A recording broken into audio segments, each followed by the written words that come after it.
What's going on, Unfazed crew, and welcome new viewers. So we figured, a lot of people have asked us what it's like living in Arizona, and there's all these YouTube channels that focus on life in Arizona. And we decided, hey, who better to talk about life in Arizona than two dudes that grew up here? I was born here, Emmett was born here. That's right. We know the Valley of the Sun like the back of our hands, and we figured, hey, let's make a podcast about it. Let's talk about the pros and cons of living in Arizona. Let's do it. So we sat down, we made a rudimentary list of pros and cons. You want to start with the pros? Sounds good to me. Well, let's dive in. So the first one is, it's good. I think everyone agrees with this one. This is unanimous. Good restaurants, specifically Mexican food. Specifically Mexican food. Yes. You can walk down the street, literally, one of my favorite places is down the street from where I live, and get some really high quality, authentic Mexican food for very cheap. Yes, and very good sushi. Yes. Shockingly. I know people who live by the ocean. Sure, obviously it's fresher, of course. But surprisingly, for living in the desert, we have a few good sushi. Incredibly good sushi. Yes, sure. It may not be as fresh as the Bay, but it's passable and we're not getting sick, so that's all you can ask for. I was talking to a few coworkers who grew up on the East Coast, and that's their go-to, is saying there's no good food out here. But I disagree. There's really good food out here. It's really good Mexican food, but albeit it's hard to find, good pizza or a 24-hour deli or something like that you might have back in like New York or Chicago or something like that. But that being said, there's still lots of good food options out here. Speaking of, there's a really good New York style cafeteria deli that opened up close to downtown that I want to take you. I think it's called like Miracle Mile. Oh, I've been to Miracle Mile. Yeah, it's really good. It's bomb, yeah. So got some good stuff. I would say pizza is the weakest. Yes. But everything else is great. Yeah, I can't imagine anyone would be like, they have bad food, because there's like a lot of options. Yeah, the only conundrum I ever have is like, which one? Yeah. Yeah. And specifically Mexican food, like one of my favorite foods in general. It would suck to not have good Mexican food. Yeah. It's really hits the spot like nothing else. It does. Yeah. Second one, this is a big one that people don't really talk about. I want to preface it with an interesting fact that Arizona has the most lightning strikes of any place in the world because of our monsoon season. But beside that, we have no natural disasters of any kind, making it, oddly enough, one of the safest places to live in the world. Yeah, it's ironic. Yeah. So that is one nice thing. You don't have to worry about hurricanes, typhoons, blizzards, tornadoes. Tsunamis. Yeah. There's always that one person in the comment, there was a tornado back in one little tornado. But nothing major. It's not lifting up fucking fucking buildings. There's a dust devil and a haboob every now and then. It's a little bit of dust. But it's like the other day I saw, I think it was in Kansas or one of those places where it's like crazy tornadoes going on, where it's like horrible. Like people died for sure. Like giant places, like homes being lifted up like they were nothing. Yeah, wasn't it just a month or so ago? There was lots of videos of some horrific tornadoes. Really bad, So if there is one good thing about here, you don't have to worry about tornadoes or any major like hurricanes or anything like that. So that is a plus. Yeah, that's a plus for sure. The world wonon't fuck you up if you live out here, basically. So it will in other ways, but we'll get to those later. Mother Nature won't mess with you. Yeah. Number 3. This is the one beautiful women in Scottsdale and Tempe. Specifically, very true. There's a lot of beautiful women here. I can't tell you if they're all good people, but there are some beautiful women for sure. Specifically, Scottsdale, there's a lot of babes. Tempe, a lot of babes. Anywhere where there's a lot of wealth and prosperity and universities, there's usually hot women. But yeah, Phoenix, there's still some beautiful women too, and scattered around the west side, but not as highly concentrated as East Valley. And then even surprisingly down in Tucson, if you're around or at U of A, a lot of the U of A students came from California, and actually a lot of the people in Arizona in general now are coming from California. For sure. But historically, U of A has been a hot spot for California people, and there's got a lot of California babes coming down there too. I wish they all could be U of A. I agree. But yeah, there's beautiful women all over the state for sure, but there's definitely meccas of hot women over here. But they're scattered around. There's a lot of... Yeah, Scottsdale's a hot... Because Scottsdale's, considered so, like, hedonistic and materialistic and everything, so it makes sense. A lot of babes. They're all kind of clustered. A lot of babes. We appreciate the babes. Yeah, we do. 4, this is another good one, kind of related to the babes. It's plenty to do, lots of attractions and nightlife specifically. Yes, so yeah, you're not going to be super bored, especially if you like that type of stuff. If you like going out to restaurants, to bars, socializing, there's a lot of that to do, definitely. Lots of clubs and bars and nice movie theaters and escape rooms and all that stuff. There's a lot of that stuff around here. Yes, definitely. And even like, I was kind of thinking earlier, there's not that much stuff for kids, but there are lots of like Dave & Buster's and Amazing Jakes and stuff like that. So I mean, there's stuff. Kind of stuff. Especially if you get creative with it. There's stuff to do. Yeah, for sure. 5. This was a pro and a con, so we'll address the pro aspect now. The weather. So it's obviously very hot, but it is a dry heat, and it's really only 2.5 months out of the year where it's like hellish and unbearable. The rest of the time, pretty good. I would say June, July, August, September are the real scorchers. Yeah, those are the killers. Real scorchers. Yeah. And then and honestly, I mean, it depends on your lifestyle. If it's not horrific for you to stay in, it's doable. You know? Yeah. The only times when I was way back at STC before I had a vehicle, I used the free trolley, which is the bus, but I had to walk home and stuff, and that got really rough in early August. That's brutal. Yeah, it's really tough. But if you can avoid the heat, if you have a car, it's fine. You don't really notice it unless you're super outdoors and you just have to go outside and maybe for a couple months to be rough. But yeah. But otherwise, I mean, we have what we call here snowbirds, which are a bunch of people that vacation here in the winter because they're trying to get away from all the blizzards and everything. So they come here. It's very beautiful in the winter. If you have the means for it, especially like retired people with money, it's a great, very intelligent thing to do, to be a snowbird. It's like you go live somewhere like, you know, just for example, let's say like Illinois, a nice part of Illinois in, you know, the summer. And then as soon as it starts getting cold in like October out there, that's when they come out to be snowbirds in like Sun City, Arizona. And they stay here until, you know, April or May, and then they go back east or back wherever they're from. That's a very intelligent move, honestly. It's true. Yeah, so weather, generally speaking, I think it's good. And to be fair, whenever I've gone, I mean, obviously, probably because I'm native to Arizona, but whenever I've gone any place that's like super cold, it's like, I want to go back home. I'm like, I would trade this hellish cold for like June in Arizona for sure. Oh, that's also all we know. But like, I went to Denver a couple years ago, and it was like 8 degrees, Fahrenheit, 8 degrees, and there was a blizzard there. It was really cold, and like flying back, they were like, hey, we might not be able to take off. They had to like hose down the plane to get the ice off of it, and it was like uncomfortably cold, right? And like that's cool to visit. Like Denver was fine to visit for like a week.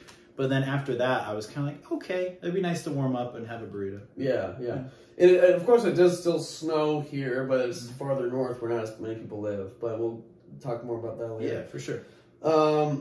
6 is kind of a out-of-date one that we were just talking about. It used to be very affordable. Back in the day. So, I mean, even like 3-ish years ago, it was way easier than it. It started to spike, I want to say, 3.5, 4 years ago. Yeah, but back in the day, like our parents' era, like it was like super affordable. And then I would say, up until a few years ago, it was still, you know, very doable, especially compared to California or other places like that. But in the last year, so that's why it was a former pro, which has now become a con. Which is interesting, because people are calling it comparable to California prices, which is fucking ridiculous. And they really are. There's always someone in the comments like, here's nothing like California, It's getting pretty damn close. Like now it is. It's getting pretty damn close. The people that are always trying to one up on how shitty in other places, I'm kind of like, all right, dude, you can admit it's escalating in a crappy direction. And here's one we kind of take for granted because we're not like huge into it, but it's obviously all around us is the health culture.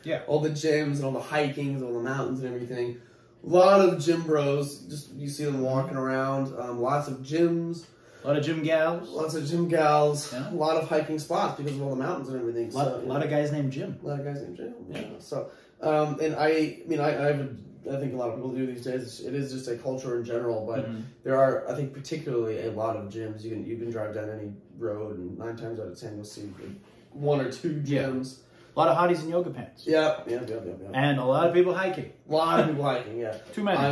I hiked semi-regularly in the winter on Papago, just over there. I'm sorry. And that one was fun. It was it was good. Again, beautiful weather, and it's fun when you're with the right people. For sure.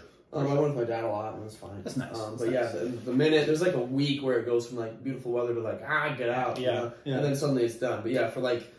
There's like 4 good months where I think you can hike outside at any time of day. I'd say hiking like November, December, January, February, March, even into April. It's true. And then there's some people who are like, are you kidding me? If you go early enough, I go all summer.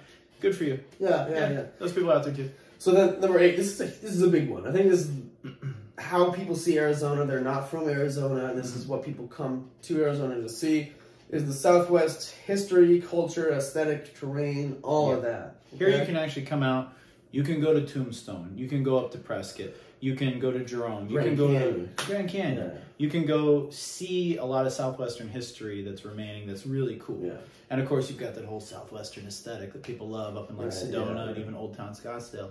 That's really cool. And you really can, you know, experience the Southwestern history, which is great. Yeah. And I mean, I think it's important to say there are fairly sizable pockets of that where you get that Southwestern motif and the vibe and everything. But it's certainly not what most of it is like. I think a lot of people, certainly from out of country and definitely maybe from back east, they think of Arizona and they're like, everyone's a cowboy. Yeah. It's not like that. There's no Arizona accent. We just sound normal. There's no cowboys walking around. Yeah, I mean, there are little towns like Sedona and stuff. And of course, there are exceptions. There are cowboys, but it's not the level that a lot of people imagine. Right. It's like, yes, there are people that have ranches and have, you know, there are cowboys out there. Yeah. Not saying they don't exist, but it's not the norm. Right. Yeah. You know? Yeah. Maybe in some small towns for sure, but like going around out here, it's like it's a city. It's rare to see a cowboy. Yeah, it's a city. Yeah. But yeah. 9. This is another one that's kind of, it's dependent on the overall economy, but generally speaking, easy job market. Right? Yeah. I mean, we've all experienced it, especially after the unpleasantness, you know, in 2020 and everything. Yeah. You know, a lot of people got laid off. That was an exception to the rules because that was a tough time for everybody. It was harder to get a job. You know, it was definitely difficult. But kind of as a rule of thumb, you know, now that things are picking back up in certain industries and stuff, it's fairly easy to get a job. It may not necessarily be like the best job, but at least in my experience and your experience, it's been fairly easy to get jobs out here. Yeah, it's great. And I think we've talked about before in the past how just before COVID, we were both at our height in terms of just like finances and everything. Things were really good. Yeah, I was doing just YouTube and private lessons, and I was paying for my apartment and then some. Like I was doing great. Yeah, it was great. It was fucking great. Yeah, I was working for a good tech company. Like we had stock in the company. Like things were really good. And then they're like, hey, guess what? Yeah, right. Yeah, laid off. Exactly, yeah. But I think, you know, obviously, you know, 2020 was the exception. But in general, you know, getting back on our feet and everything, it's a pretty decent job market out there. It is. And I mean, just because of how large the area is, I mean, there are tons to choose from. Every time I've gone job hunting, there's like, you apply for at least like 10 places you could, and you'd hear back from like 5. So there's a good, you're never going to be without a job out here, even if it's bad. You know? Yeah. And my thing is, it's like, sure, there's always exceptions to the rules. There are people out there that are struggling, but I feel like as a rule of thumb, you know, there's a shit ton of jobs out there available. Yeah. And here's another one. We were just thinking of another pro, and I realized, hey, this is true. Unlike, I think, a lot of other states where there is, like they say, Minnesota is like very Nordic. Like everyone's got blonde hair and blue eyes and all that jazz. I've met a lot of people with dark hair from Minnesota. That's true. I think a lot of them like dye it, or there's like a couple people I know from Minnesota who had blonde hair, but they dye it. Like it's just like it's run of the mill over there. Like everyone's got, it's weird. And so I think there's a lot of places, a lot of other states like that. But in Arizona, it is like a true sort of melting pot. It's very diverse. Yeah, and it used to be more red, but now it's pretty down the line, red and blue, politically, and it's just super diverse in every way. So it's kind of cool. Yeah, you got a lot of Hispanics. You got Native Americans, white people. You got a good variety of folks. Down at U of A, there was a large Asian presence. I'm not sure why. There are a lot of like straight from China, but there's just a lot of everything. Nice. Yeah, so it is definitely diverse in that respect. Yeah. That's cool. A lot of international students in every college, come to think of it. ASU and U of A. And I don't know whether maybe it's because we do have. Sky Harbor is a big international airport, so a lot of people who are traveling. We spent some time in there. Yeah, spent some time in there. Yeah.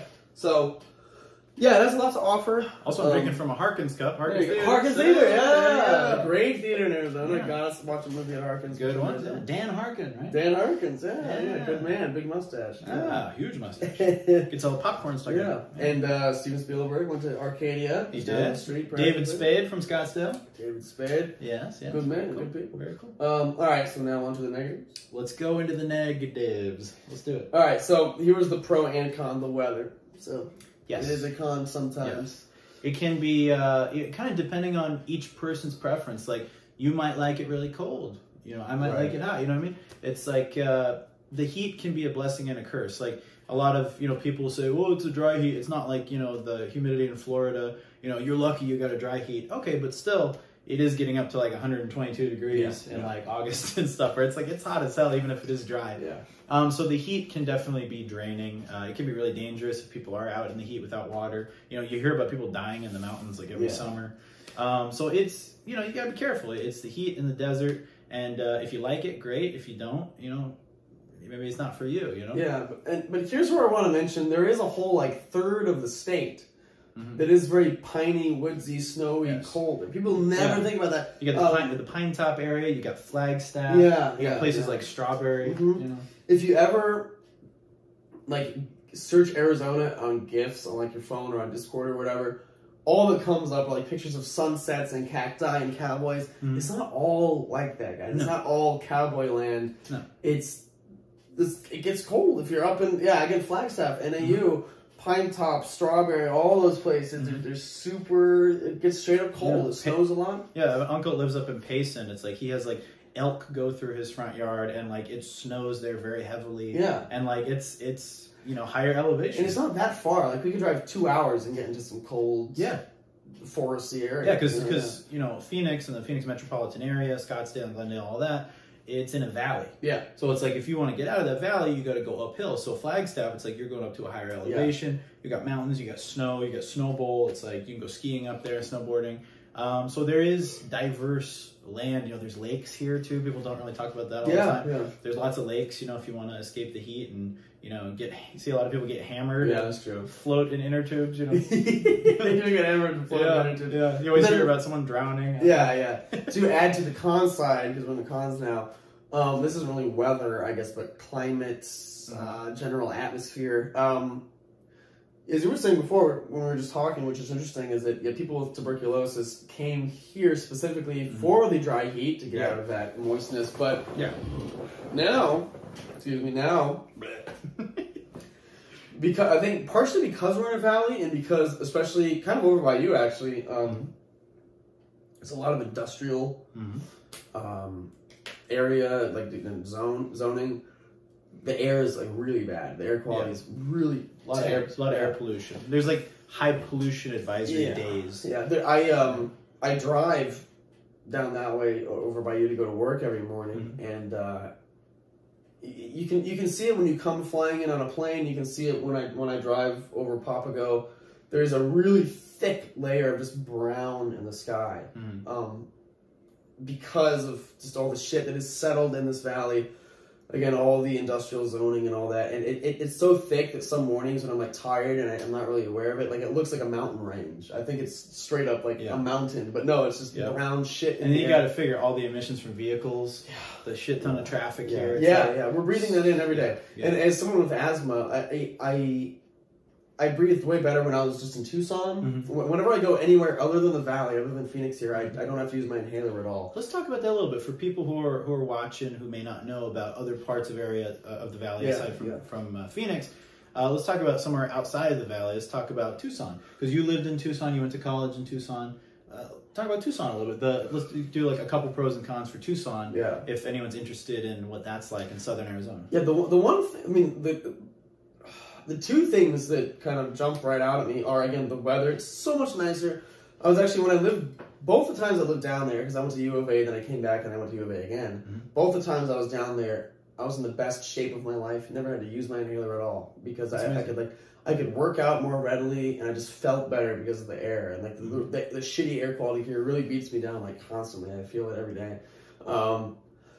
Air is much cleaner there, and I think the zoning in the sense of protecting the climate and the ecosystem is much more hardcore and cautious in Tucson. Thanks. And that is nice. I mean, because the other thing is that it looks like how I think a lot of people who aren't from Arizona think Arizona is going to look.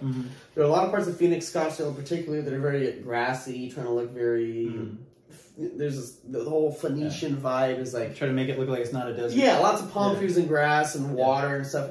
But Tucson is like, it's pretty strictly desert. But it's in a beautiful way. I mean, if it's like unkept, desert where they kind of bulldoze something and it's just like some dirt and some brushes. It's kind of shitty, right? But I mean, in Tucson, it is like a really beautiful desert that they sort of nurtured down there for sure, and it's just gorgeous. And the landscapes are more beautiful. They have much bigger mountains.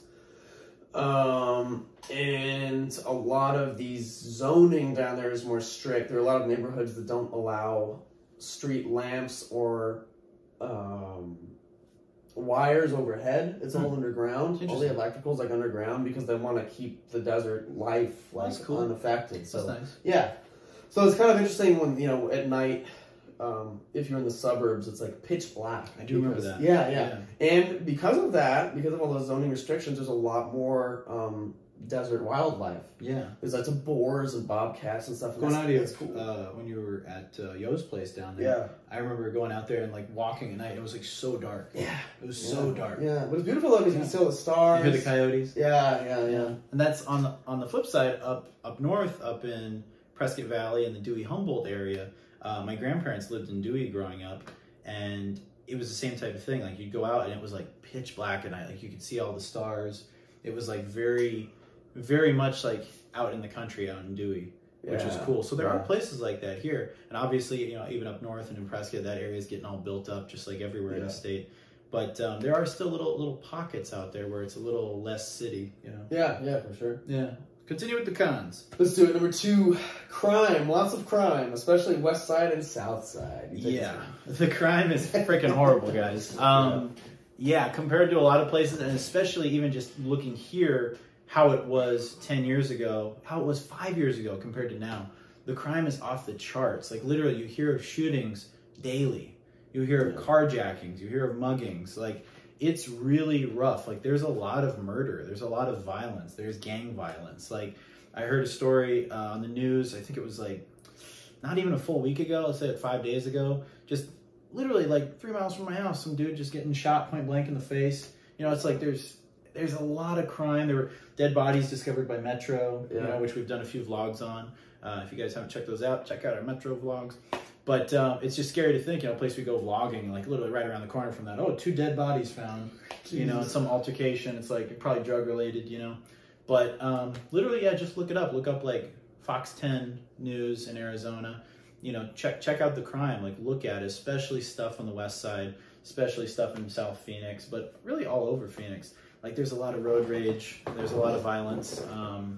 Just a shit ton of crime, and a lot of those living in Arizona and life in Arizona channels that we've seen, whenever they talk about reasons why people are leaving Arizona or reasons why they're unhappy with Arizona, one thing that keeps continually coming up more and more is the crime here.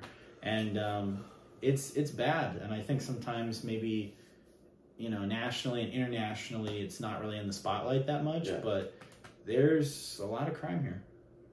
There's a lot of crime here. Yeah, and I think it gets kind of pushed under the rug a lot, especially because of like the Scottsdale area. They just pretend none of that exists. And I guess Scottsdale is sort of an oasis for crime, but like all around Scottsdale, tons of crime. Yeah. And yeah, it's intense. They're really bad pockets, really bad. It's almost like, kind of like, you know, it's what they say about New York, where like, you know, a couple blocks are like really nice, super expensive, and then you take the wrong turn and it's like just turns into shit and everyone's killing each other. When I check the local news, and if any of you guys don't believe me, if you're skeptical, just look it up. Look up, you know, like I said, look up Fox 10, look up, you know, any of the local news here, like ABC 15, any of those where it's like, you know, I'll check it periodically in the morning at work, and I'll be like, okay, local news, and it's like shooting, 35th Avenue in Bethany, you know, man found killed, you know, in Glendale and whatever, fill in the blank, and it's just, it's constant, it's pervasive. It's one of those things where it's like, I see it just about every day where I'm like, oh, it's not too far away from me. Yeah. I'm like, no, that sucks. So be careful, you know, if you're out here, just don't engage with road rage. You hear about a ton of road rage shootings.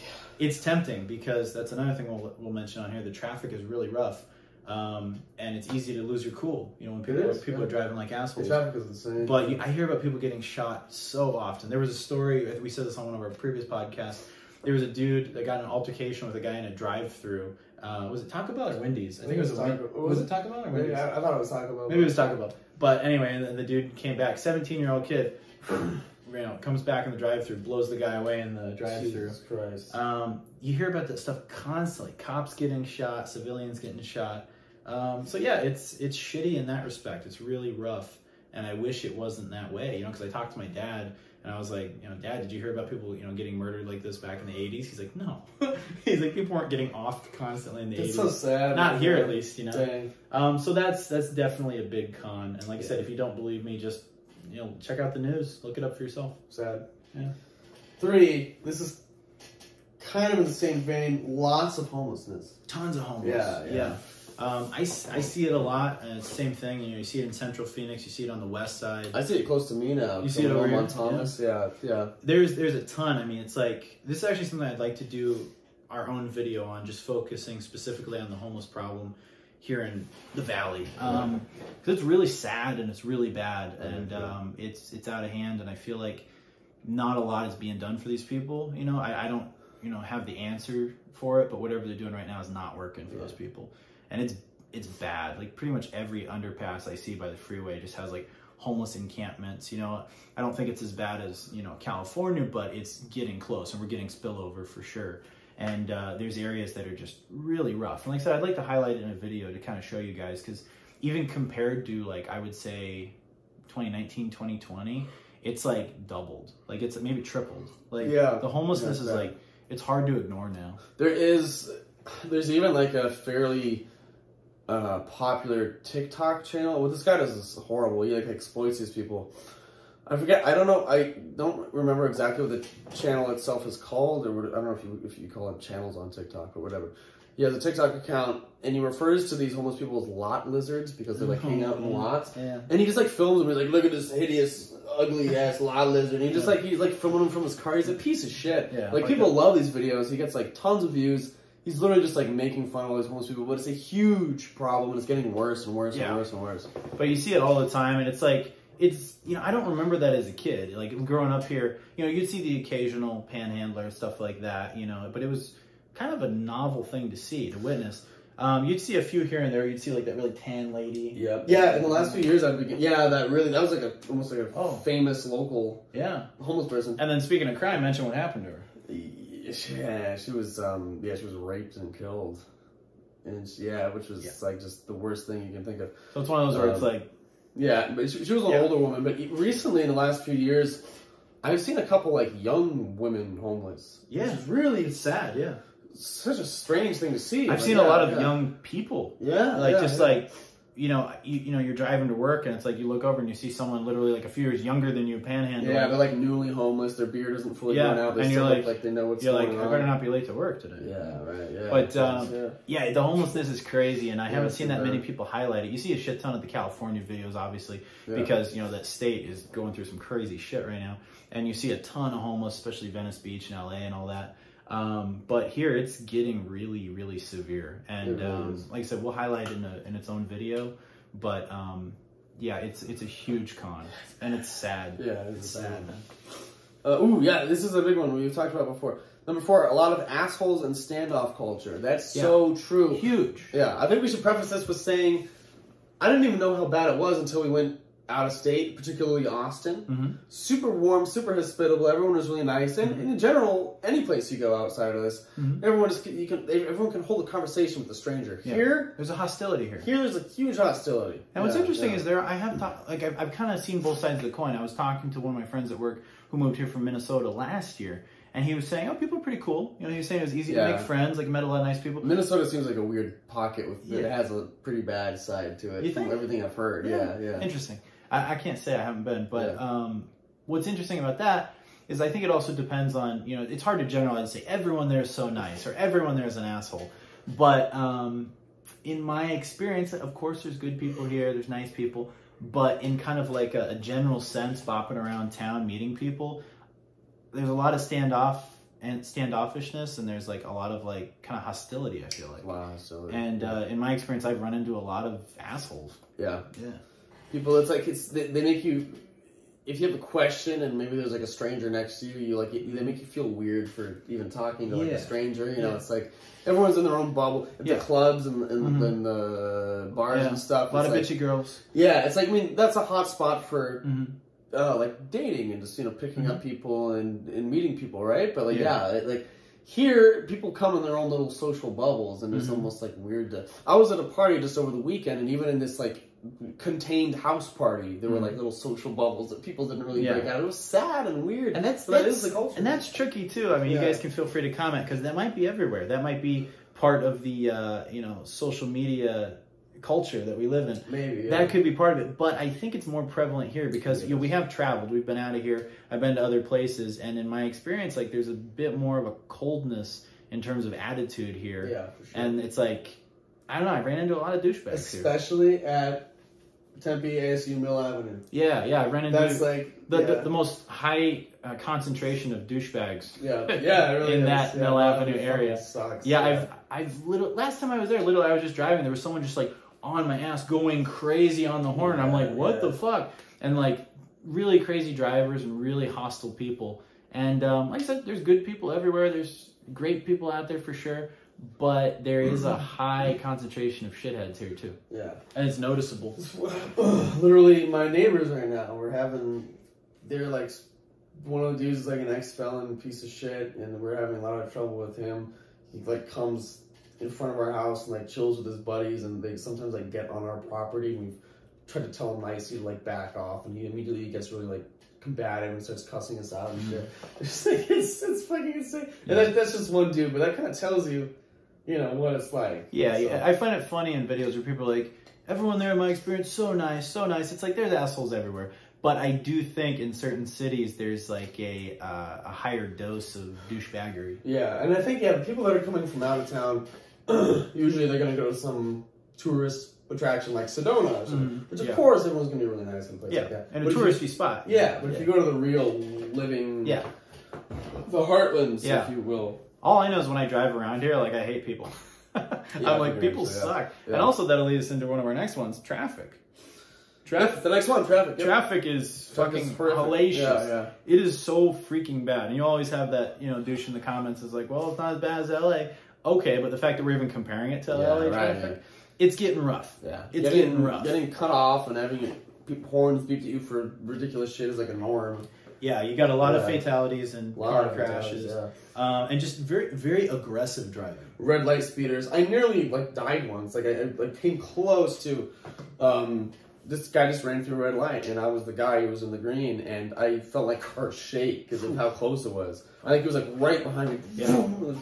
I see people speeding. I see red light runners a lot. Yeah, and it's like, I feel like almost every other day I'm almost like witnessing an accident. Yeah. Where it's like, literally. People either way too fast or too slow. Those people that are slow going onto the on-ramp, they'll be like 30, and then it's like, dude, this is dangerous. Like approaching the freeway that's slow. But then when they're on the freeway, it's like 100.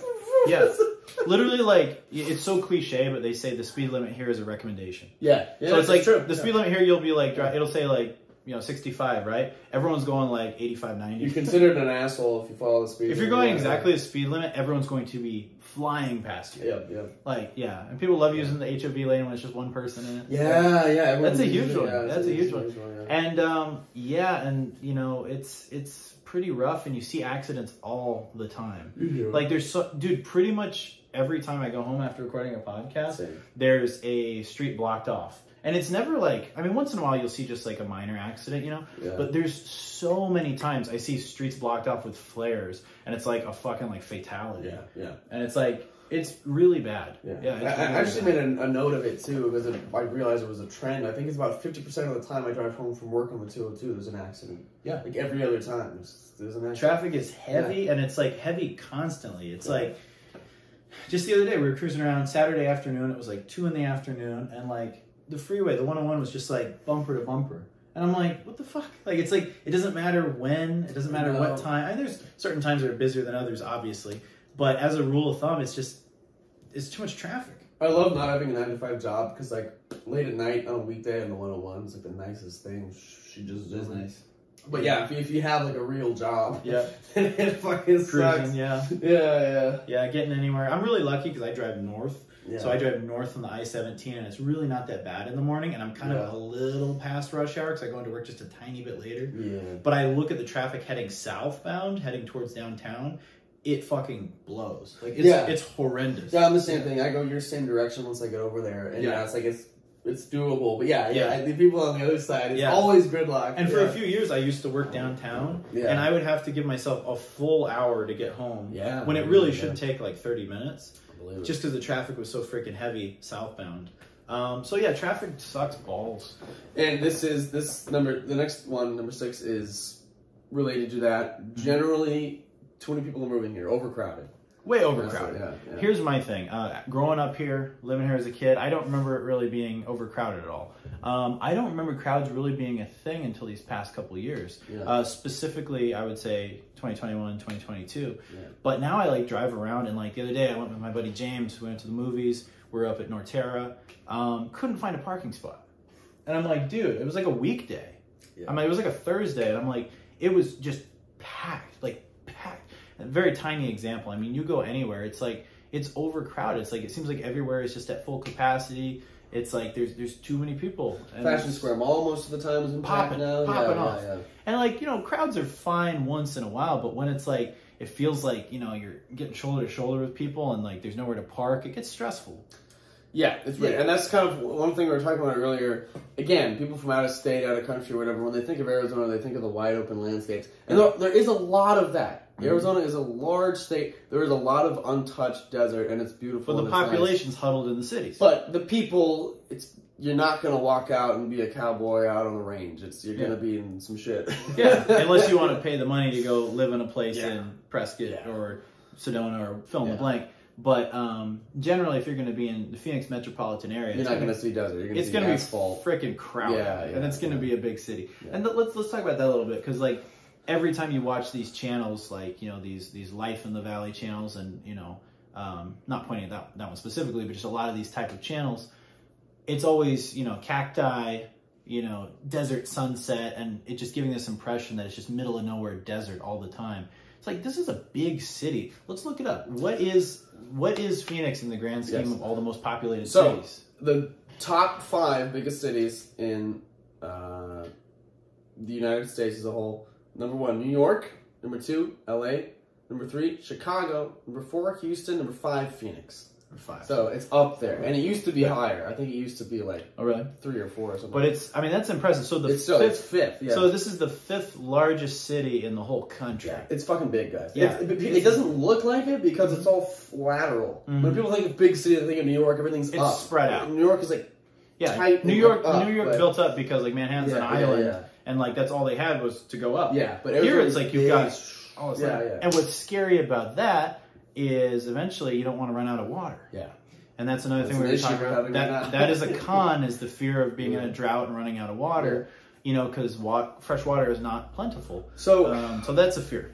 Number 5, 6, 7, and 8 all kind of go together. So 5 was traffic, 6 was overcrowded. Mm-hmm. 7 is crazy cost of living and inflation due to all the people moving here. Mm-hmm. There's tons of apartments being built everywhere. The cost of living is skyrocketing. We've been trying to look for a place, and it's just like not doable. It's insane. Dude, the cost of living here, and you're always going to have people in the comments like, well, it's not California. The fact they're even comparing it to California, it's getting freaking bad, dude. Yeah. It's insane. Gas prices everywhere are nuts. Specifically here right now, they're horrible. Cost of living is through the roof and just going up. You hear all these people having their rental agreements being increased by $300, $400 because they know they can gouge people. And you've got a lot of people coming from California here. You got people coming from all over, actually, not just California, but from all over, transplanting and moving here. And it's overcrowded, and the cost of living is just insanity. Yeah, it's insanity. And number 8 was essentially because like the fact that we're running out of resources due to all this, the overbuilding and the drought. So there is like a serious issue that we're literally just running out of water, water. And it blows my mind that people are so money hungry and so stupid that they don't stop and think, hey, maybe we should stop building another fucking high-rise luxury apartment complex, which are being built all over.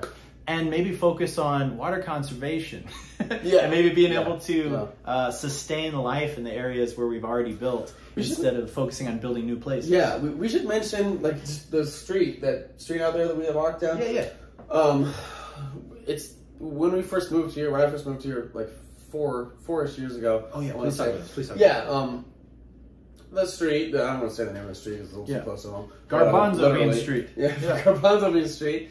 Very pleasant. It's sort of the main street that connects the two sides of this neighborhood that I'm in, okay? Yeah. And, you know, like, a car once in a while would, done, easy. And then, you know, obviously the people who actually lived in the hood would come in and out using the street.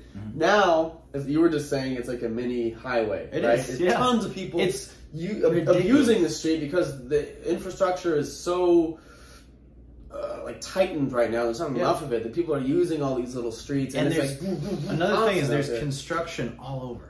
There's so much construction all over. Not just apartments being built and things like that. There's a shit ton of that happening, but also just straight up construction. You know, working on the light rail, digging up the streets. Like there's parts of downtown Phoenix that have been under construction for years. Yeah, I'm not even exaggerating. When I work downtown, like there's still some of the streets down there that are still torn up like 3 years later. Yeah, like there's like perpetual freaking construction. Yeah, it's annoying. It's annoying. Yeah, it's terrible. It's obnoxious. Yeah. The infrastructure is dissolving and being overtaken faster than it can be built up for sure. Yeah.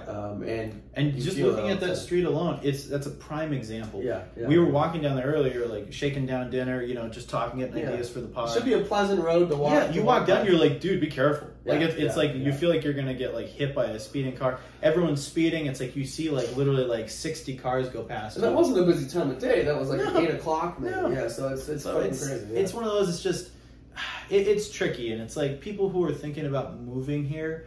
I don't want to totally discourage you because I think, you know, you should, you know, try new things and everything. But at the same time, maybe kind of, you know, take these cons seriously because, you know, it is really getting overcrowded. It is, and it's like, you know, the resources aren't going to last forever. And I think people aren't going to ever think of this when they're watching all these other YouTube channels and, you know, like... just anything that you see about Arizona. It's all about the desert part. Yeah. But it is a big city. Fifth in the nation. Yeah. So fifth in the nation, and we're talking getting close to LA and New York as competitors. So I mean, you're gonna have to go out of your way if you want to actually see the beautiful natural desert aspect of it. And it's there. You know, you see it. It's there. It's a short drive away and stuff. But you got to realize if you're going to be in the city, it's a big steel concrete jungle, and there's a shit ton of people. And within the general beats of your life and in the day, it's not going to be like a huge part of it unless you dedicate yourself to making it. Yeah, you have to kind of go out of your way to live that type of Southwestern dream. Sure, yeah. So this one is still connected to it, due to because of all the construction and stuff, and I think it's because of our general attitude here. We tend to build over ourselves a lot. Lack of regard for the historical buildings sucks. Yeah, because you go a lot of places back east, there's like a really rich history. Yeah. There's a lot of historical monuments, old buildings that are preserved, you know, that you can go into, old theaters, cool stuff like that. Here, that shit gets torn down. There's a few exceptions, there's a few old buildings, you know, like the old historic Hotel San Carlos, places like that. But very few and far between. There's very little regard for history. You know, you get some Native American monuments that are protected and preserved, which is great. And you got old Western history like in Tombstone that's protected, but a lot of it's gone. A lot of it's lost to time, and even stuff that was built like in like the 20s and 30s, you know, was like torn down in the 50s and 60s, 70s, and it's just, it's a lack of regard for history because they're really eager to move on to the next thing and make money. And a lot of these old buildings just get demolished, and it sucks. So that's why when you see us doing videos, it might seem silly, you know, when we go document like, you know, fill in the blank, a fast food restaurant that's historic to us or something like that. It might seem kind of stupid, but we've grown up with this idea of, it's probably not going to be there in a few years. Because it won't. Yeah, you're right. Yeah. The other thing that comes to mind, another personal experience, is the house that I grew up in. You were there a couple times, I think. Yep. Beautiful old neighborhood. All the houses were built in the 50s. Brick, sweet, quaint, cozy little houses, nice backyard, good lot. Those houses are being torn down. They're being replaced with these big mansions that take up the whole lot. They're like these 2-story, ultra modern, no room for a backyard, like multiple garage, hideous pieces of shit. They're like multi-million-dollar homes now. Sad. That was such a beautiful old neighborhood. I'm still so grateful to have grown up there. Lots of really sweet old people and some nice dudes my age to play with, and it felt really safe. Really nice neighborhood to grow up in. and now it's literally being torn down, and it should be a historical neighborhood. Have they already demolished a lot of it? Yeah. It's weird because is your house still standing? Our house is still standing. We should document. We really should. Honestly, I'd love to. Yeah. But yeah, and it's so disjointed now because there are a lot of beautiful old 50s homes, and right next to it this big, massive, white, modern. It looks like shit. Yeah. So they have no regard for and it's just crazy because you think of old buildings back east and stuff where they're like, oh, we're not demolishing this. Like, this is history. Yeah, right, It just sucks that those things can't coexist out here. It's like they feel they need to tear something down and put something in its place instead of building something near it. Yeah. Well, what's odd is the neighborhood I'm in now I think it was built a little later than the one that I grew up in, but this one is historical. So thankfully, this one nothing will happen to it. But it's not as nice. The other one was like so picturesque. It was nice. It was a nice home. Yeah, it was a nice home. Yeah, it's a bummer. Even something as silly as Macayos. There was one of the original Macayos on Central. It was Central, and I want to say it was, I think near McDowell. I could be wrong, but anyway, correct me if I'm wrong.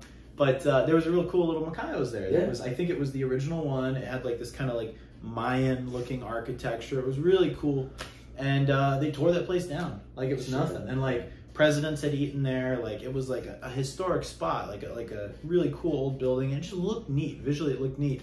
They freaking just demolished it. Yeah. The original Harkins Camel View. Yeah. Really beautiful old Art Deco theater. Yeah. Just bulldozed it. Now it's like some super high-end valet modern restaurant or some shit. Yeah. It's so sad. Another one that I'm shocked is not demolished yet. I actually did a video on it if you guys want to check it out. It was Mr. Lucky's. It was the old music venue and bar / club called Mr. Lucky's.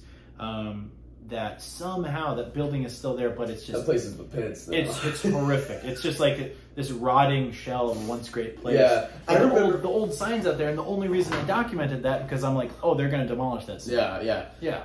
Funny little tidbit. I remember when you did that vlog, and you were saying how bad it was. It was horrible. And I remember in the back of my mind, I was like, well, that probably wasn't that bad. For some reason, I thought you were exaggerating. No, but then when I had to take this roundabout way to my buddy who I record with because it was during the state fair and all the traffic was messed up. So Google Maps took me around. Right? I drove by it, and I remember like leading up to it, I was like, "This is like the worst neighborhood I've ever seen in my life." Yeah, tons of like tweakers, homeless people everywhere. Dude, getting out of the car to record that was like, I gotta hurry up. Yeah. I remember specifically thinking like, this is the shit. This is one of the worst parts of Arizona I've ever seen. I drove by Lucky's. I wouldn't tell you. I was like, damn, You thought I was you were brave for vlogging this shit. Dude, I remember getting out there. Literally, the place was like dilapidated, probably owned by like drug dealers or something. But there was like hardcore like Doberman pinchers and Rottweilers out front guarding what's left of it. And then literally, I got out of my car, and I kid you not, there was a half decomposed dead dog as soon as I got out of the car. I believe it. And I was like, okay, like I don't know how you did that, man. Absolutely horrible. And then just like straight up like tweakers, like homeless, like really bad. And I was like, okay, I'm gonna be out of the car for 2 minutes and record what I need. I was like, boom, get out, traffic just ripping by off Grand Avenue. Like there's some real rough areas. So yeah, if you're thinking about moving here, maybe just do your research. That's all I ask. Do your research. Come out here, check it out for yourself, and see that it's not all cowboys and cactuses. You know, it is. Cacti. So the last couple are to do with like sort of kids' food / entertainment. We were talking about it. We mentioned it earlier, but the weakest in terms of gourmet is good pizza. Hard to find good pizza. Red Devil is good. Yeah, if you guys want good pizza, Red Devil off McDowell, and there's also another location up on Bell Road. Red Devil is really good pizza, really good Italian food, really great wings. Get their wings. That's the best pizza I personally like to go to here. Spinato's has really good Chicago style pizza, but aside from that, like my dad's from Chicago, he always says it's really hard to find good pizza out here. And I get it. It's like once you've tried really good pizza, you look around, it's like there's a few options for sure. I'm not saying that there's no good pizza here, but it's harder to find than like back east. And I've noticed, thinking about it now, I mean, me personally, I don't like pizza usually, and that's probably a byproduct of having lived here. Crazy man. Yeah. Whenever someone's like, "Oh, I could really go for pizza right now," I'm like always like, I don't know. Really? Yeah. Interesting. But I mean, I have had good pizza, but I don't think enough to really warrant me like But once you tried Red Devil with me, Red Devil was great. Red Devil was really good. But I think I associate pizza with like kind of a shitty Domino's or something.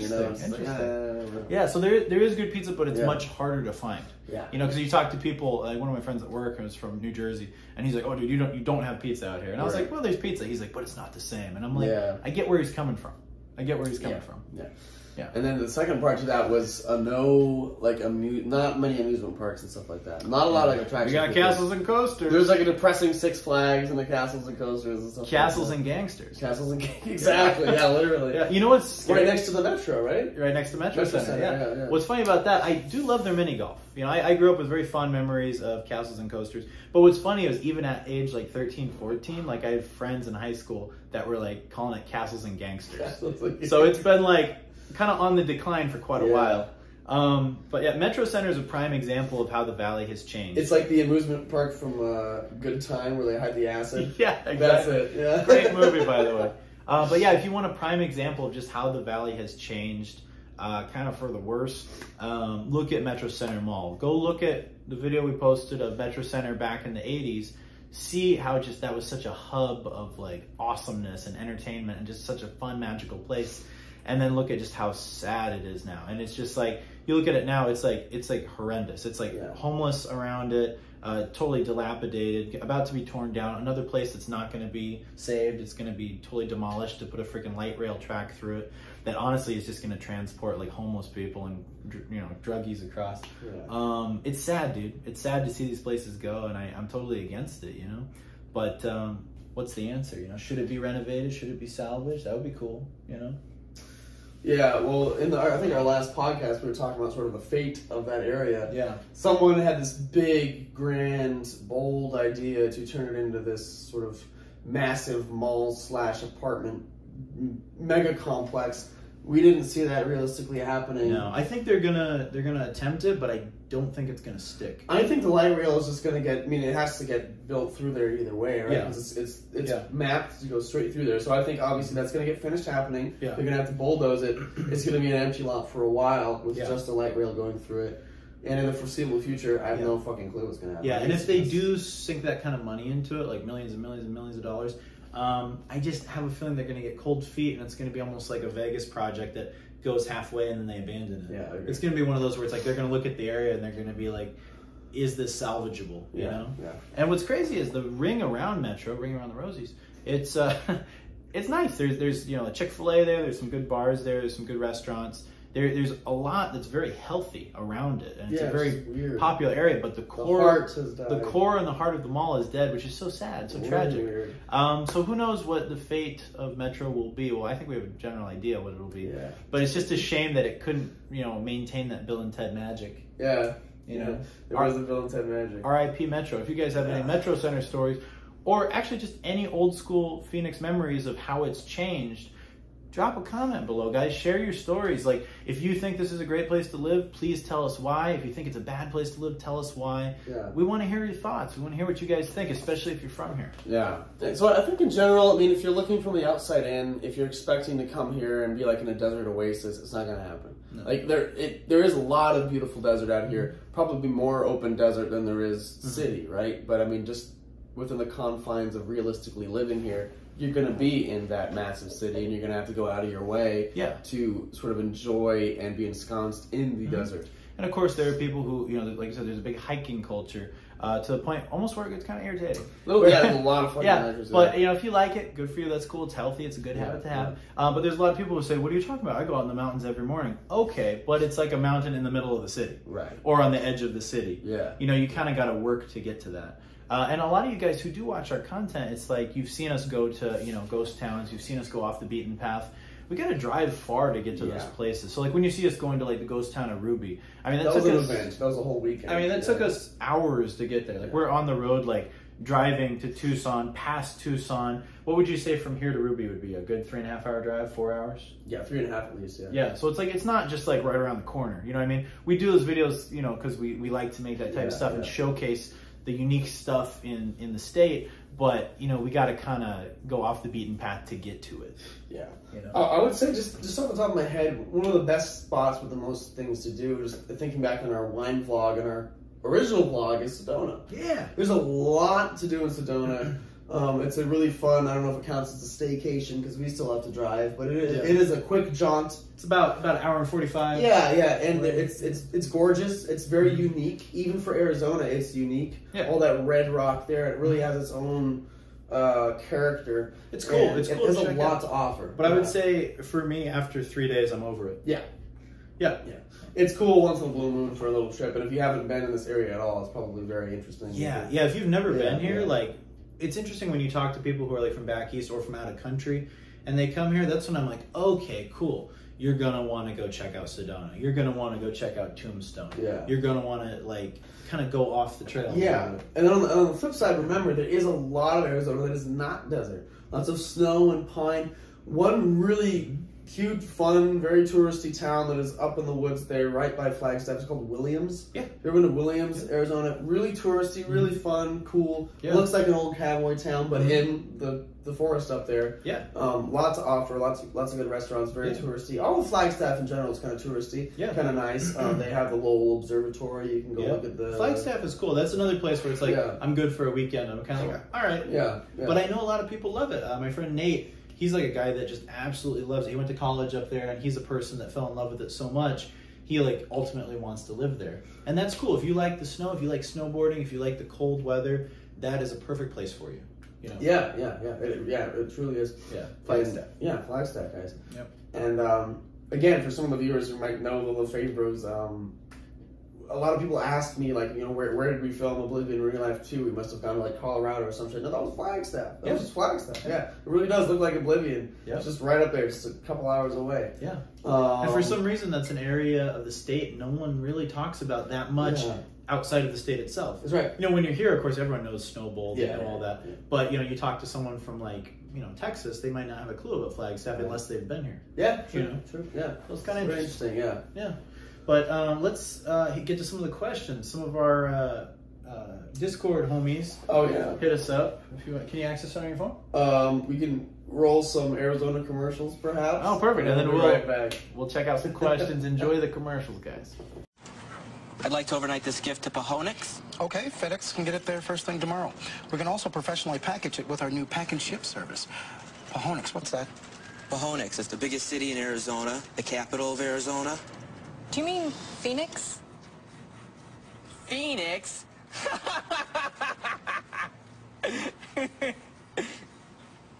The new FedEx Kinkos. Make it, print it, pack it, ship it. Our office is your office.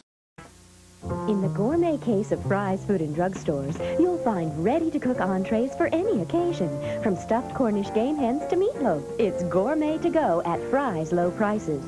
This week you'll also find bone-in round steak at $1.59 a pound. Fry's large-grade AA eggs are 49 cents a dozen. And for health and beauty care, Pepsodent toothpaste is 79 cents. Selection and savings 24 hours a day. That's Fry's, where we have a tradition of low prices.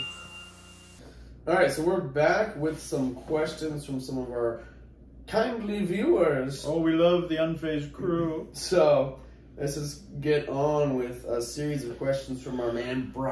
Lay 'em on me. We love you, Brian. Yes, so, all right, a couple questions. Best places to hike, of course. Okay. Hike. Right off the top of my head, obviously, Camelback Mountain, big one. Payastawa Peak, a.k.a. Squaw Peak. Yep. Squaw Peak. Yep. Mount Lemmon down in Tucson, big one, very beautiful. Yeah.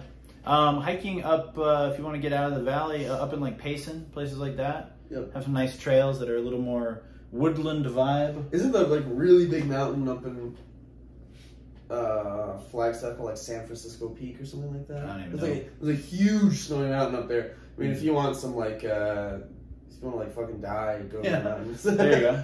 Yeah, there's a lot of trails just around Phoenix though. Like, you've got South Mountain, which is really pretty. Yeah. If you're into that kind of thing. There's tons. And then Papago, we hike, and it's an easy one. Papago's nice. Yeah, Papago's nice. Very Star Wars. Yeah. Very Tatooine. Very Tatooine. So it depends on your like level, how hardcore you are into it. But there's something for everyone here, which is I think why it's so prevalent. For sure. If you want a real chill one, Dreamy Draw.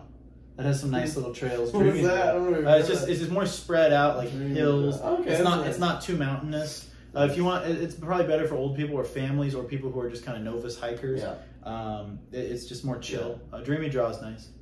Yeah, so if you want a deserty hike, I mean, there's a lot down here, but if you want a more grassy hike, it's like literally Flagstaff, like all and any of Flagstaff. Our favorite place to hike, Fashion Square Mall. Hell yeah. Yeah. Number one place to hike. Lots of mountains. Lots of escalators. Lots of escalators, yeah. It's good. A couple escalators, I'm beat. Yeah. All right. What is going on with the Sedona crystals and vortexes? Okay, so I forget the history behind it. We did a vlog of Sedona. Go check it out. It's in our playlist. It's in our vlog playlist. It was before Unfazed existed. Yeah. Yeah, but it's still in the playlist. Yeah. We mentioned it there. For some reason, there's just a lot of like spiritual culture there. Mm-hmm. It's something about these vortex areas. I don't know if I don't know if it's something to do with the Native Americans or what it was. But it was like these areas of energy. You know, look up the definition of vortex. Maybe that'll clear it up because I don't know off the top of my head. But it's these portals of energy in these certain areas that are supposed to give off some sort of positive energy. Yeah. And then they have these crystals from those areas that people wear and they emanate energy. So what is going on with the Sedona crystals and vortexes and stuff? Your answer is nothing. Yeah. Sedona is a beautiful place. Again, that's like I think that's my number one spot to go check it out. It's pretty. Been to Arizona before. Yeah. But this is a bunch of bullshit. I don't know. And there's some people who really love it. Yeah. You know, there's people who swear by it. I know people that are big into those crystals and stuff. To each their own. I swear at it. To each their own. Yeah. They swear at it. Folklore of cryptids that may be in the area. Off the top of my head, what is that old ranch that we went to that was really creepy? I don't think. Starlight Ranch? Was it Starlight Ranch? I want to say. Yeah, and that was some area that I think was connected to UFO sightings. There's really not a lot in my knowledge about like Bigfoot or cryptids or anything like that here. But there are a lot of UFO sightings. Yeah. Yeah, you've got the Phoenix Lights. The Phoenix Lights, and I know there's a lot of people that do go out to Sedona and places like that with the intent of UFO watching and trying to, catch glimpses of UFOs. I don't think it was Starlight. I was on a tangent. I was thinking about there's Stardust Ranch, or was it Starlight Ranch? Let me correct me if I'm wrong. I mean, there's a lot of obviously Native American community around here, and so the cryptids you may be thinking of, you might be hearing about, might have been the Skinwalkers. Was it Skinwalker Ranch? Skinwalker Ranch is in Utah. Oh, Utah. Okay. Yeah. But if you guys lots of like Skinwalker. Just if you guys are interested in that kind of stuff, like creepy stuff, check out Skinwalker Ranch. It's not here, nothing to do with Arizona, but it's fascinating. Yeah. Yeah, it's fascinating. Yeah. Cool stuff. But I mean, cryptids, not a whole lot besides. Yeah, I would say UFOs and then maybe a little Skinwalker stuff just because of the Native American community. I've never heard of any Bigfoot sightings in like Flagstaff. Yeah, nothing like that. Nothing like that. I kind of wish it'd be cool. That'd be sick. Yeah. Best places to live, or should we stay away from the state as a whole, or should we live there? I think we kind of touched on that just based on our pros and cons. Yeah. It's a place to live. It's fine. I feel like as a rule of thumb now, I would tell people, no, don't come here. Yeah. If you're already here, you make the best of it. It's like, obviously, our friends and family are here. We have, the benefit of familiarity of a lot of places. We've lived in this place for a long time. So it's like, obviously, where your home is, it's like you have a lot of places that you love, places that you frequent. But as far as new people, I'd say maybe keep shopping. Yeah, and actually, there's a general rule, just because we see so many people coming in, we don't want any more people. For sure. Yeah. Nothing against you guys, but I'm sure there's a lot of great people, but it's over fucking crowded. Yeah. Ask them if I am watered enough. Will I grow there? You do have to have a green thumb if you want anything that's not just a cactus to live here. Is he talking about real gardening? Well, I think she's a metaphor for plants. Yeah, real gardening. Oh. Yeah, my mom's got a pretty good thing going on in our backyard. She's got like some bodies buried back there. Yeah, it's got some bodies. Yeah. But yeah, you really have to be on top of it. If you miss like one day of watering, then it's all dead because the heat. The other thing, I don't think it's oppressive. It's oppressive, and like the sunlight itself is harsh. Yeah, it's really intense. It's really just beating down, blindingly bright. That affects a lot of the plant life. So you really got to know your shit and stay on top of your stuff. And if there's a plant that is like bad in direct sunlight, it's a goner. Yeah. Now, if you want good luck with gardening, like I know, my mom was into it briefly and didn't have very much luck here because it was so freaking hot. But my grandpa was a real big gardener, and he lived up in Prescott Valley. had a very impressive garden. Nice. So it's like if you want to go a little further up north where it's a little more temperate. Yeah, Strawberry, Prescott, Pine Top, that whole area much better. You can have a banging garden up there, but down in the Valley of the Sun, it's a lot more difficult. It's tough. Yeah, again, you can do it, but like you got to be like a pro. Yeah, Are there any local food places that are only local to the area that are super epic? I mean, right at the top of the podcast, we were talking about all the local Mexican places. I wouldn't say they're probably not chains.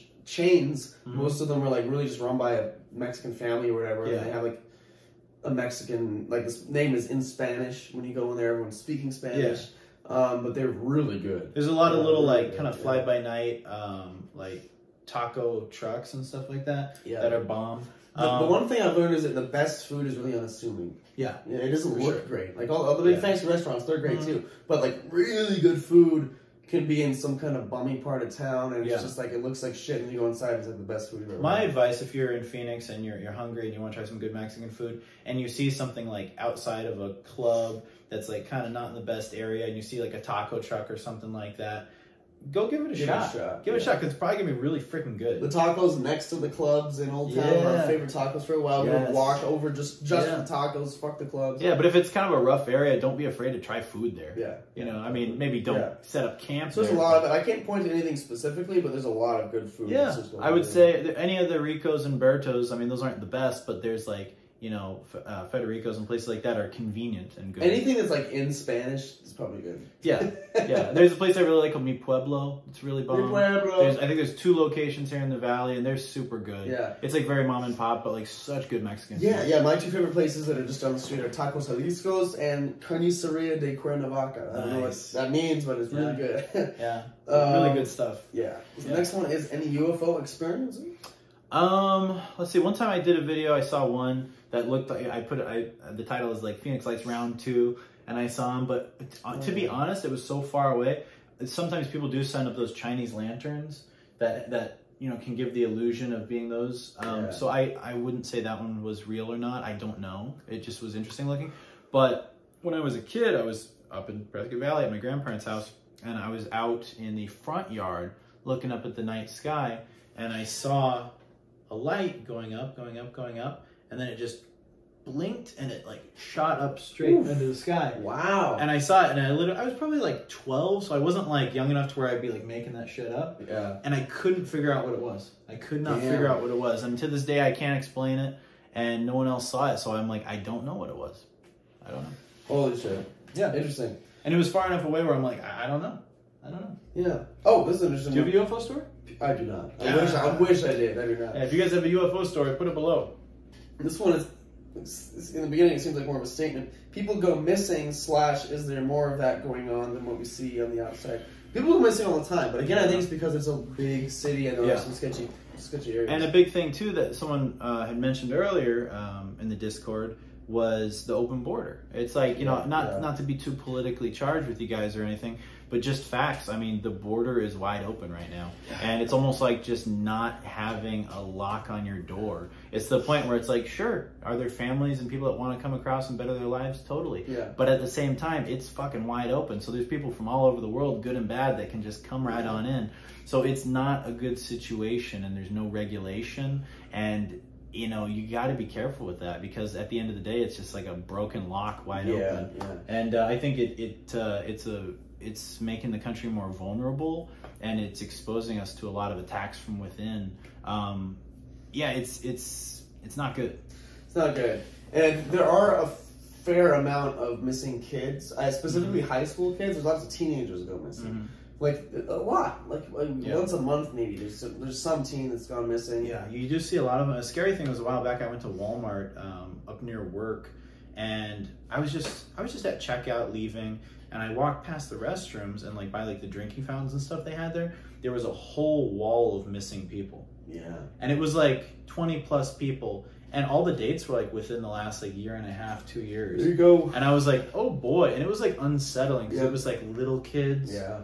And then you'd have like older people on there too, but like a lot of kids, and it was really disturbing. It was really disturbing. So to answer your question, yeah, there's a lot. Scary. The biggest the most high profile one we had most recently was a couple months ago. Was that poor autistic guy? I remember seeing him on the news and seeing him everywhere. And sure enough, 3 or so weeks ago, he turned up dead. I forget what happened, but young man, I think just out of high school. Yeah. I don't know what happened with him, but I think in general, a lot of the high school kids, they start to get in with the wrong crowd, and I think there is a lot of trafficking here. Yeah. I'm gonna say it. Like human trafficking. Yeah, so be careful. I mean, there are a lot of fucking sketchy people here. Yeah. And I think, in high school, if you start hanging with the wrong people, you kind of get into those networks, you get done, you know? It's like, and what was scary was I was at where the frick was I? Was I at Lux? I can't remember where I was. Some coffee shop, restaurant place.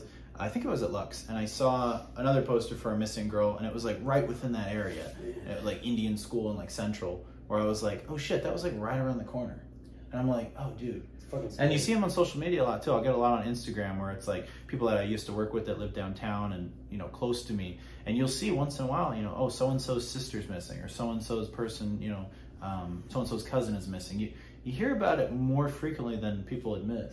Yeah, and I think like as men, we sort of take our safety for granted, but I get that. I've seen so many sketchy dudes. Yeah. And like, just as a guy, I'm like, it's a fucking gross guy. Like, I'd rather not walk up to him. But if I was like a little girl, I'd be in serious danger in that same situation. You know. Yeah. Like, there's a lot of situations I've been in when I'm like just around like sketchy dudes. Not because I want to be, but just because you're walking somewhere, you have to be somewhere. There's a lot of fucking weirdos. There's been a lot of times, especially when we do vlogging at night, stuff like that. And even just living in the city, man, like you're out and about, you're leaving a club, a bar, whatever, you run into sketchy people. And there's been so many times, you know, I am grateful to be, you know, a taller guy, you know, it's like we're walking around, or especially if you're with another guy, you got a couple guys walking, you're much less likely to be messed with. Like, it still happens, there's crazies out there, but like, you feel a little bit safer walking around. Even walking by myself, like, I'm not totally worried about something happening. Like, sure, it could. Someone could come to jump you.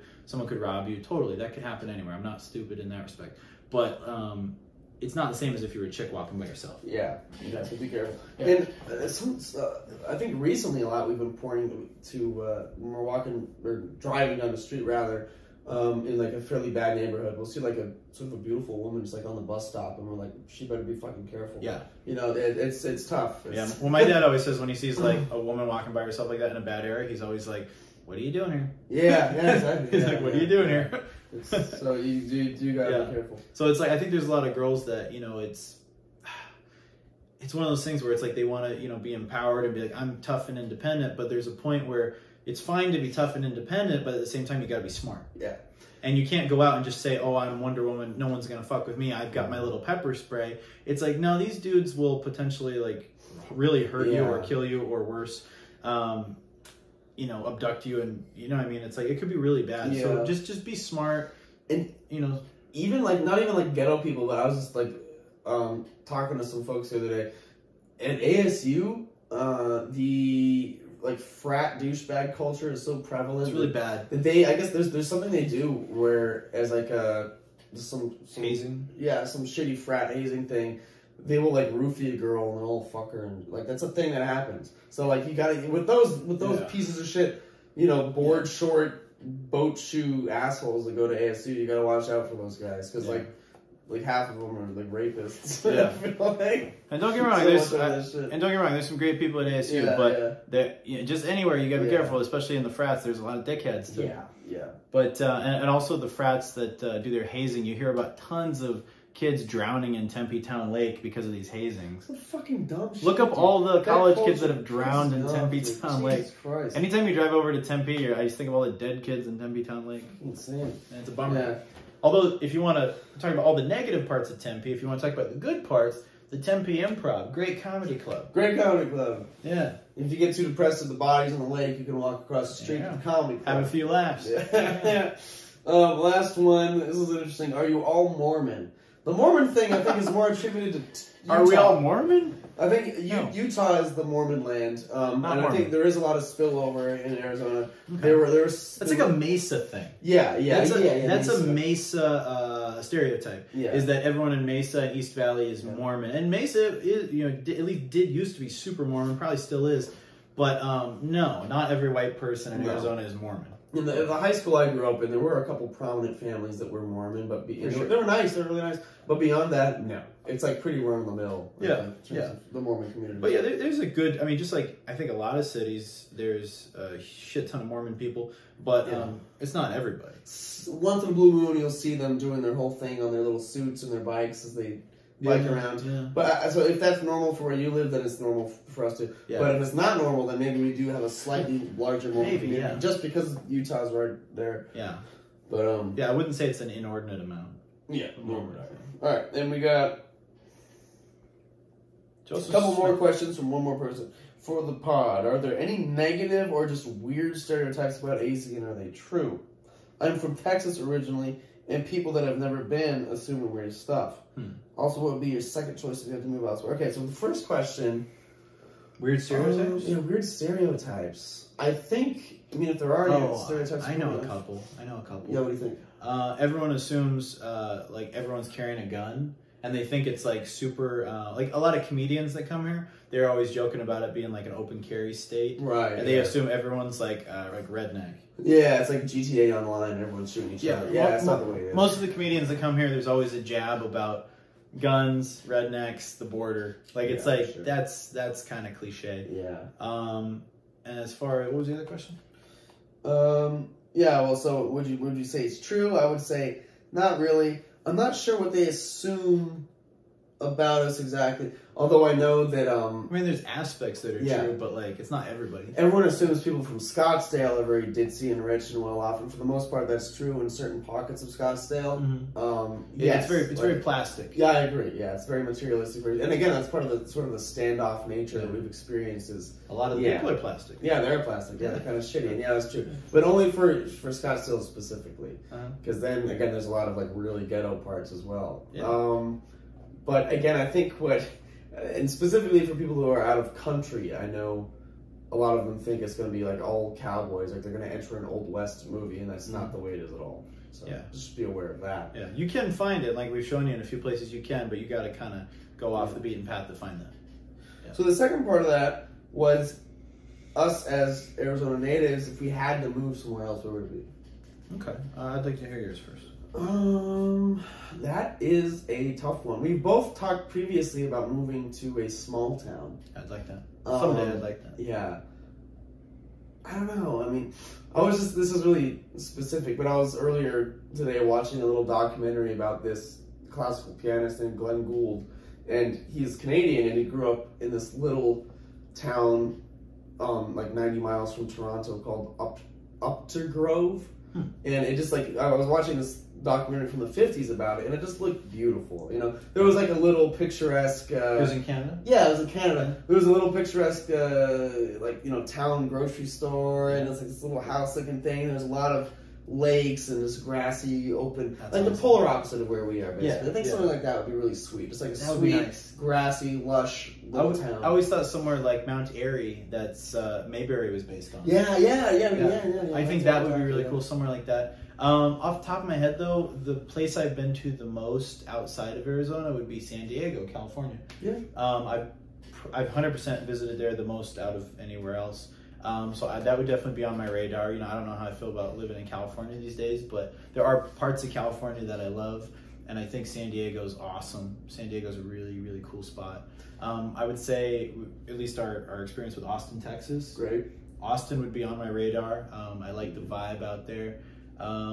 Somewhere else, like I said, any of those small towns would be kind of cool to check out, even for a time. Yeah. And I think some nice parts of the Midwest would be nice, because I think they have a lot of that kind of picturesque small town vibe. From what I've seen, certain areas in Vermont and stuff are pretty cool. Yeah. As far as places I've actually visited, Franklin, Tennessee was really beautiful.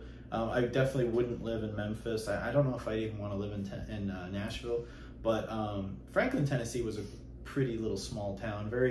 It felt very wealthy, but also very approachable and small town, nice. like a John Mellencamp place. Yeah.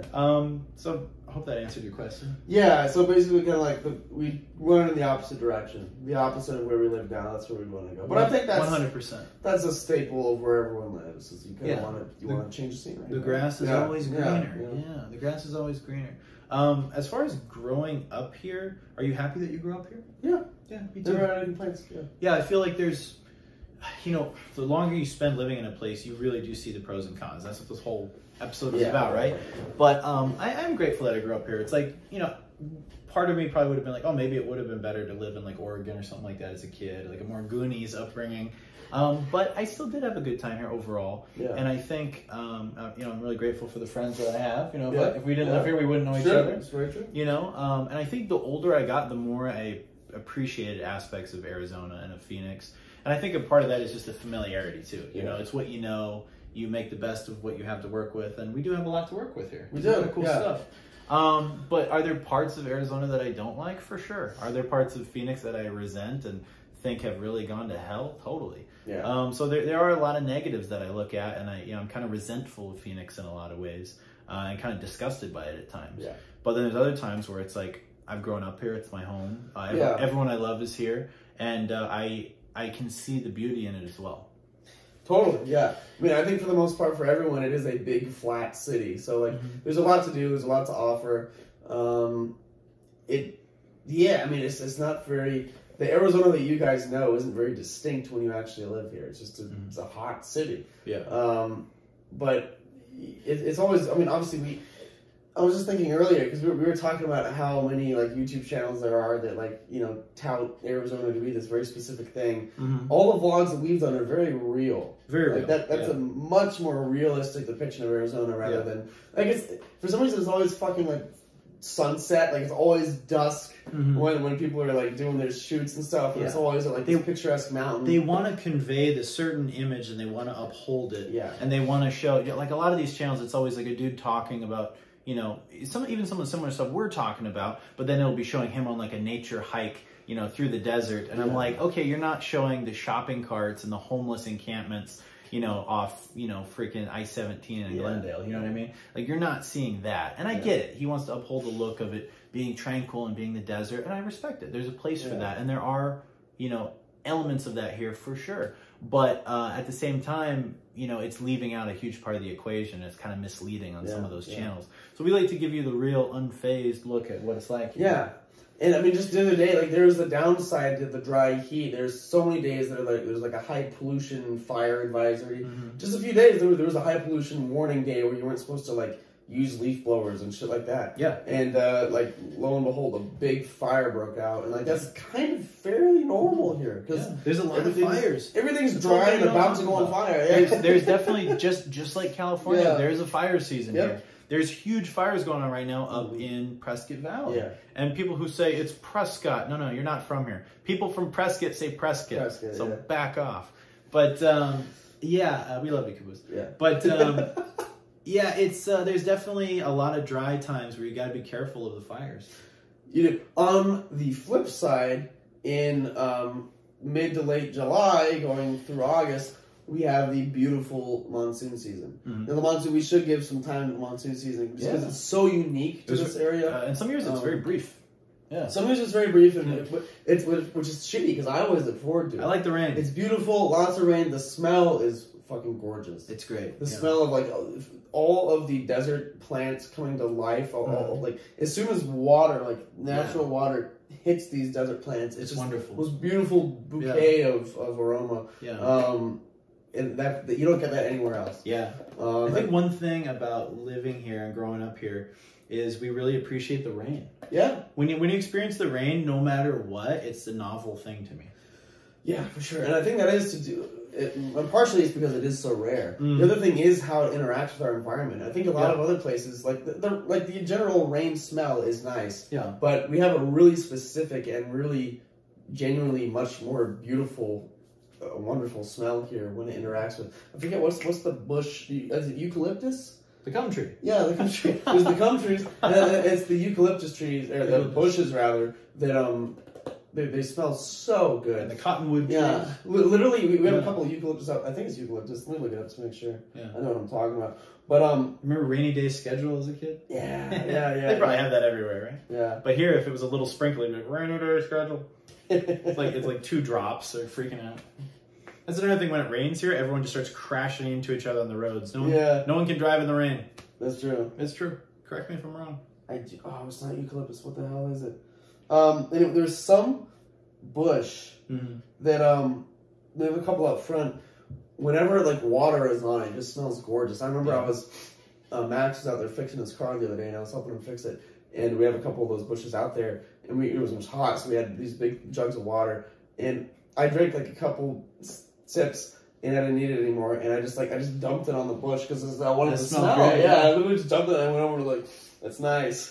You heard it here, guys. Yeah. Emmett wastes water. Yeah, I do waste water. You heard it here. Because I wanted to smell a nice smell. I think it's so unique to this environment, and it's I think in a lot of other places the rain conveys this sense of like being shut in and being isolated. The rain here like clears everything out. It makes everything so much more clear and beautiful. Washes the dust away. Yeah, because when it's sunny, again in other places when it's sunny, the sun is softer, so you can walk outside and everything's nice and warm. When it's sunny here, it's harsh and shitty. It's bright and it's too hot. So our sunny days are almost like your guys' rainy days if you're from out of town, you know? It's like that's when you want to stay inside because it's like shit outside. Yeah. When it's rainy, that's when it's like, this is fucking gorgeous. Yeah, or someone living in the snow. Yeah. We spend as much time inside. Yeah. So, very different environment. Yeah, the monsoon season is gorgeous though.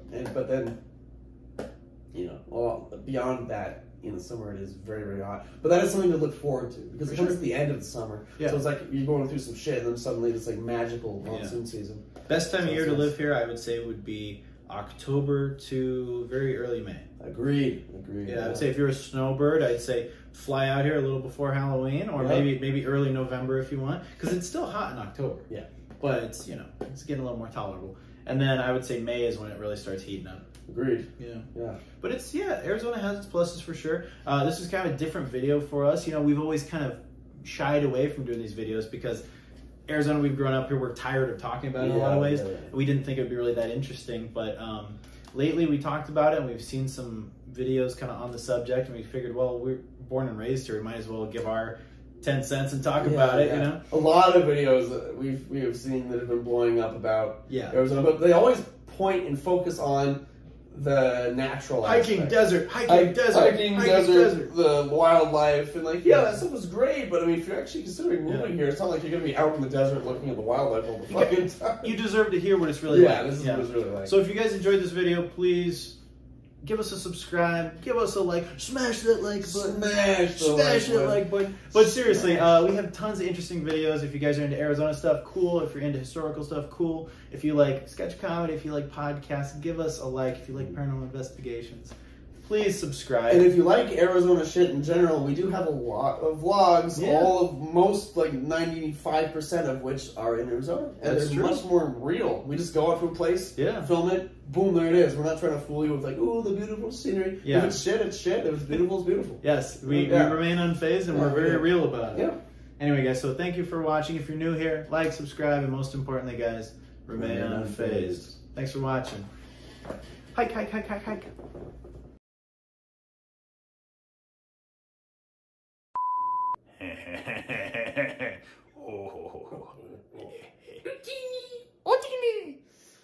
What about that one over there? Alright, wait for it to stop shaking like a fucking earthquake. Alright. It's got a bad motivator. What about that one over there? We'll take that one over there. Alright, hang on. I'll redo the intro. Oh, I killed baby. We got some wawa. Oh, it's so hot in the Valley of the Sun. It's so fucking hot in the Valley of the Sun. It's very immersive. We're sweating right now. It's just full of chocolate milk. I love chocolate. No, they say the cow's milk with blood in it is made from chocolate milk. Alright. What a stupid bit. Alright.